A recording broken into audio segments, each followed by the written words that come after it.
Good morning students, welcome back to Hindi class. कल हमने पढ़ा था पाठ 13 तीन दोस्त। इसमें क्या थे, तीन दोस्त थे और कौन कौन थे? गिलहरी के तीन दोस्त, बतख, मुर्गी और तोता। गिलहरी के पास कुछ दाने थे गेहूं के।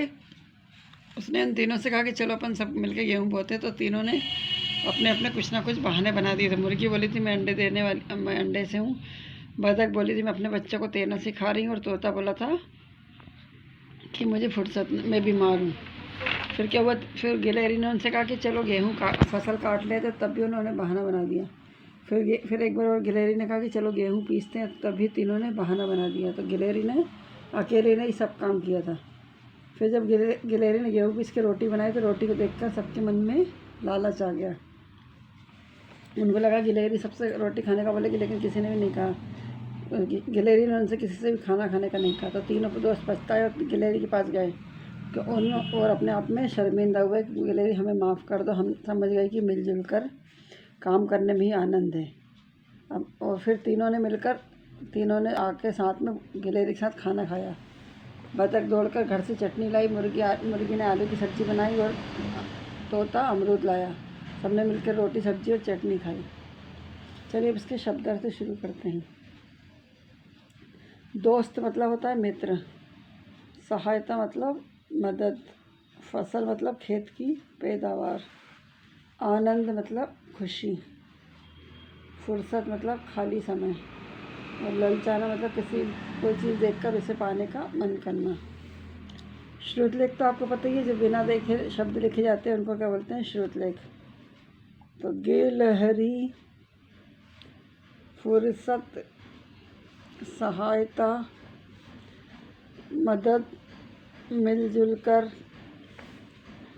तैरना, गेहूँ, इकट्ठे, रोटियाँ, मुस्कुराई।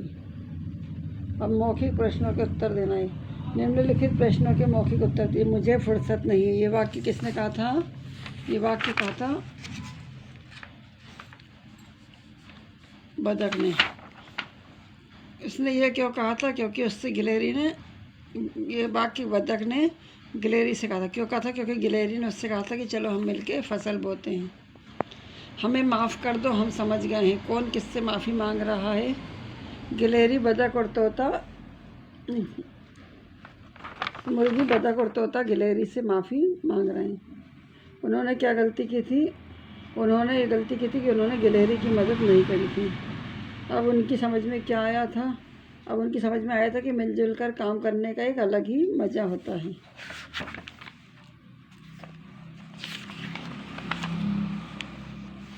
सही उत्तर पर सही का निशान लगाइए। गिलहरी को किसके दाने मिले? मूंग के नहीं, मोट के नहीं, गेहूं के। तो इस पर सही का निशान लगाइए। गिलहरी के तीन मित्र कौन थे? बतख, मुर्गी और तोता। तो इस पर सही का निशान लगाइए। बतख अपने घर से क्या लाई थी? चटनी।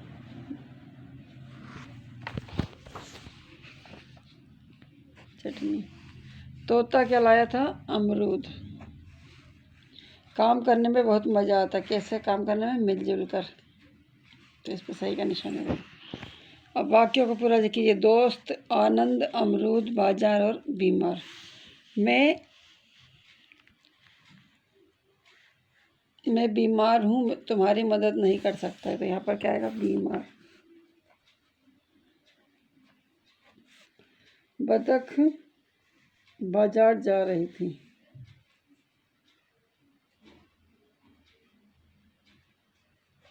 तीनों दोस्त पछताने लगे।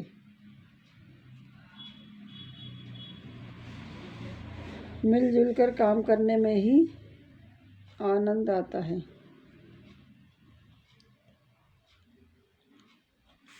तोता मीठे अमरूद लाया। अमरूद। वाक्य के सामने सही तथा गलत के सामने गलत लगाइए। गिलहरी के 5 दोस्त थे। गलत। गिलहरी ने दाने बोए परंतु गेहूं की फसल नहीं हुई। गलत। गिलहरी की गेहूं पीसने में बतख ने मदद की। गलत। गिलहरी की रोटियां देखकर सबका मन ललचा गया। सही। हम सबको मिलजुल कर रहना चाहिए, सही। अब पाठ के अनुसार वाक्यों का सही क्रम 1 2 3 4 लिखिए। रोटियां देखकर सबका मन ललचाया, हमें माफ़ कर दो गिलहरी बहन। एक गिलहरी को गेहूं के दाने मिले, गेहूं की फसल काटने की बारी आई, सबने मिलकर खाना खाया।